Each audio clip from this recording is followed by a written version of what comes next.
The Singapore International Foundation and World Economic Forum have launched Southeast Asia's first multi-stakeholder platform to tackle water issues endangering millions. To tell us more about this, we have WEF's Neo Gim Wei and Karina Chan from SIF. Starting with Gim Wei, when it comes to water issues, what has been happening recently in Southeast Asia? We are experiencing extreme weather conditions, and this is not just what's happening in Southeast Asia, but globally.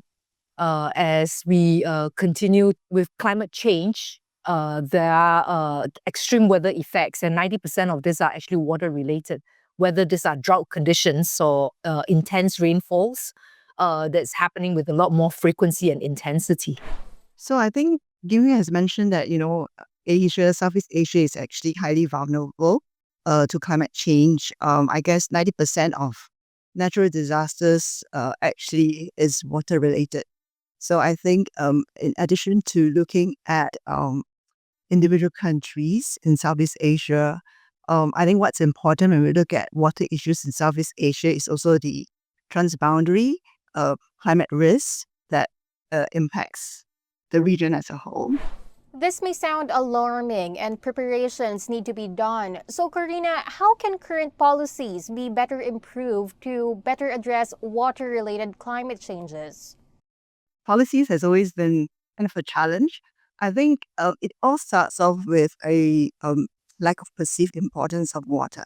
And that has got to do with, and is related to pricing, subsidies, taxes, and it's also having us look at water as a resource, taking more of a economic value to water instead of just looking at the financials bit.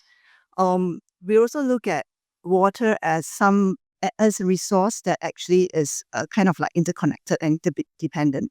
So I think effective governance framework to manage water as an integrated resource is important, because if not, then if you look at a country's way of managing it, it looks at fragmentation. The responsibilities are fragmented, and we need to take like a longer term policy lens when we look at that. Yes, and if I may add, I think the weather events are a strong reminder on the urgency for us to act on cutting carbon emissions. Every fraction of a degree counts. And with emissions continuing to grow, we will continue to suffer the effects of climatic changes on a massive scale. It is also a reminder to all of us that even as we look at cutting emissions, we need to adapt and build more resilience across supply chains, amongst communities, to adapt to these changing weather patterns, whether this is in terms of food production, whether in terms of water access and affordability for communities in Southeast Asia. The policies will need to support and enable faster action by business in responding to the climate changes, both in terms of cutting emissions as well as adapting to these issues. I think Corina has also alluded to the fact that the approach has to be one that's very holistic. So even as we look at driving down carbon emissions, we need to look at safeguarding our natural habitats. How do we actually also address pollution issues? And this approach has to be very systemic and holistic, and it requires all of society, all of business to play a part, to contribute to positive outcomes. Speaking of holistic, what role does multi-stakeholder collaboration play in addressing the water crisis? The water crisis is symptomatic of the need for us to work together around the global commons. And this is where public-private people partnerships are absolutely critical, because no one party would be able to address the problems on their own. Each will be able to lend their expertise, their resources, as well as their influence in enabling change, in responding to the challenge.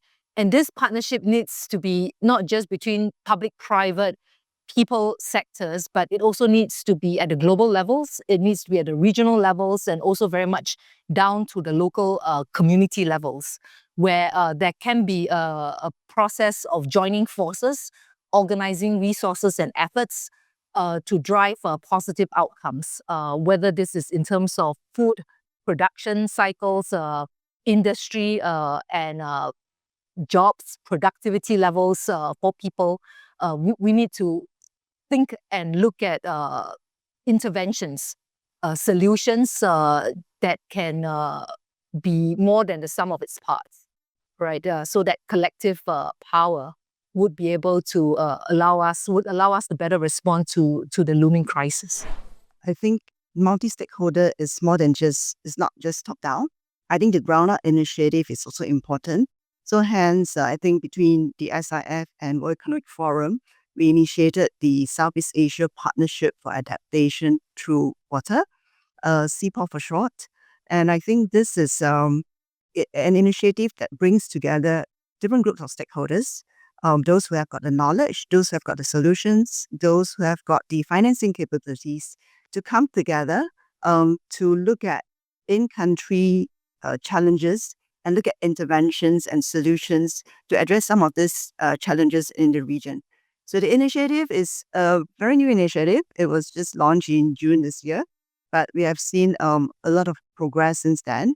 Now we are working with members on projects in country, and I think people are just excited to be, actually moving on to projects. So it's not just, talking about it at various platforms, but really coming together to work on both projects and to look at financing these projects in country. Looking forward to seeing further progress on this, Gimwei and Karina. Thank you so much for joining us today. Thank you. Once again, those were Nia Gimwei, Managing Director, Center for Nature and Climate at World Economic Forum, and Karina Chan, Chief Executive Officer at Singapore International Foundation. For more news, visit govmedia.com.